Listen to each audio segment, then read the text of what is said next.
আসসালামু এভরিওয়ান, আমি এখানে সবজি ডাল রান্না করব। আর কি কি সবজি দিব সেটা অবশ্যই দেখাবো।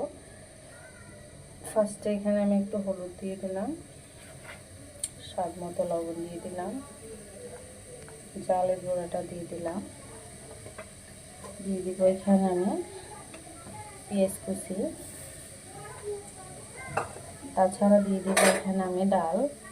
আর এই ডালটা আমি সিদ্ধ করে রেখেছি, যেহেতু শুধু সবজির ডাল হয় না, কি ডাল অ্যাড করতে তো অবশ্যই হয়। তো আমি এখানে ডাল দিয়ে দিয়েছি সুন্দর করে। এবার আমি সুন্দর সব কিছু গুঁড়ে দিব, ঢাকনা দিয়ে ঢেকে দিব। যখন সিদ্ধ হয়ে যাবে তখন আমি গালিয়ে নিব। গালিয়ে নেওয়ার পরে এখানে আমি ফলটা দিব। ফলটা অবশ্যই একসাথে দেওয়া যায়, কোনো সমস্যা নেই। আমি অবশ্যই ফলটাও দিয়ে দিতেছি, যেহেতু রান্নার একটু তাড়া আছে, ফলটা আমি দিয়ে দিতেছি।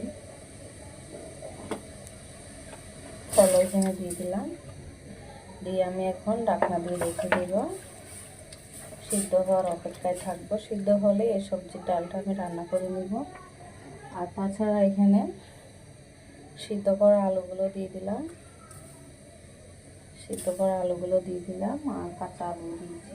তো একসাথে হয়ে যাবে। এখন আমি ঢাকনা দিয়ে রেখে দেব।